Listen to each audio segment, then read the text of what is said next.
वक्त है हिंदुस्तान में, अब धर्म बदल सकते हैं, हिंदू से मुस्लिम हो सकते हैं, लिंग बदल सकते हैं, स्त्री से पुरुष हो सकते हैं, पुरुष से स्त्री हो सकते हैं। सिर्फ एक चीज नहीं बदल सकते, वो है जाति। आप जिस जाति में जन्म लेते हैं, आपका जन्म प्रमाण पत्र से लेकर नौकरी से लेकर रिजर्वेशन से लेकर शादी ब्याह तक अंतिम विदाई तक आपकी जाति में होती है। और हर एक जाति के अपने कुल देवता होते हैं। उसी तरह से हमारे कुल देवता महाराज श्री जरासंध जी महाराज हुआ करते हैं। हम आदि अनादि काल की जब बात करते हैं तो हिंदुस्तान के इतिहास में दो ग्रंथों की मान्यता प्राप्त हुई है, एक रामायण और दूसरा महाभारत।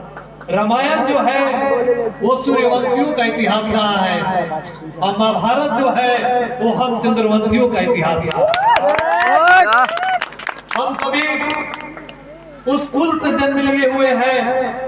यह हमें ज्ञात होनी चाहिए कि हमारी जो जाति है, हम किस जाति से आते हैं और हमारे जो पूर्वज हुआ करते थे वो किस तरह के हुआ करते थे।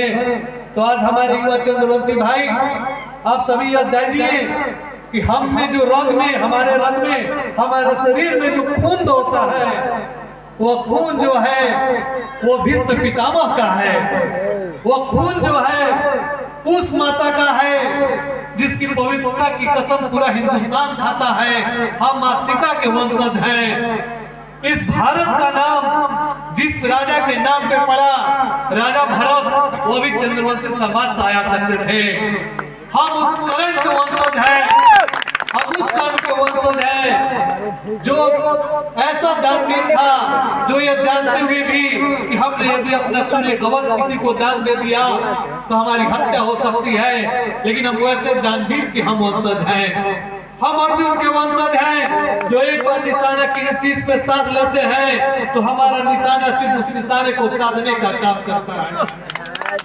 हम उस भीष्म पितामह के वंशज हैं जो सांस की अंतिम आहुति तक अपने वादों को, अपने कसमों को निभाने का काम करते हैं। हम माता गंगा के वंशज हैं। ये हमारा इतिहास रहा है।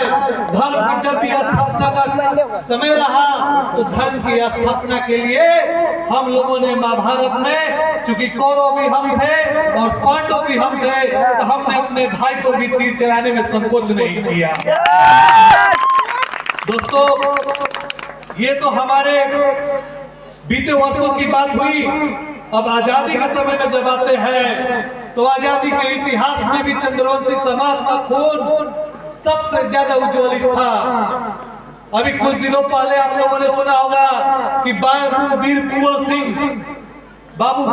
सिंह जी को हिंदुस्तान का एक शूरवीर सेना योद्धा के रूप में अभी जगदीशपुर में भव्य तरीके से उनका आयोजन किया गया था। और बाबू वीर कुंवर सिंह चूंकि बिहार की धरती से आते हैं और हम सभी बिहार की धरती से हैं, तो आप लोग जानिए कि कोई भी राजा तब तक राजा बलवान नहीं हो सकता जब तक उसका सेनापति बलवान ना हो, यानी कि जब तक मिलिट्री कमांडर बलवान ना हो। तो उस बाबू वीर कुंवर सिंह का जो सेनापति थे उनका नाम था मैकू सिंह चंद्रवंशी, जिन्होंने बाबू वीर कुंवर सिंह को बाबू वीर कुंवर सिंह बनाने का काम किया। उसी के तरह पलटू कहार सहित कई नेता हमारे समाज के आजादी में अपने आहुति देने का काम किए हैं। उसके बाद जब हम आगे बढ़ते हैं, यदि हम शिक्षा की बात करें तो शिक्षा जगत में भी आप सभी युवा भाई सुपर 30 का नाम सुना होगा, जो एक से एक IITM में देश विदेश में इंजीनियरिंग का परचम लहराने का काम करते हैं, जिनके नाम पर एक फिल्म भी बनी थी सुपर 30। वो आनंद कुमार भी चंद्रवंशी समाज से आने का काम करते हैं। उसके बाद राजनीति के गलियारे में जब हम आते हैं तो एक बार आदमी मुखिया बनता है या एक बार वार्ड बनता है, जिला परिषद बनता है, विधायक बनता है, तो दोबारा सोचना पड़ता है जीतने के लिए। लेकिन लगातार बिहार के इतिहास में कोई ऐसा नहीं है जो लगातार 40 वर्षों से किसी पद को स्वाभिमान कर रहा हो, जो गया के विधायक डॉक्टर प्रेम कुमार है, लगातार चाहे किसी का भी शासन रहा हो, राजद का या कांग्रेस का या भाजपा का, लेकिन लगातार वहां से जीतने का काम किए हैं।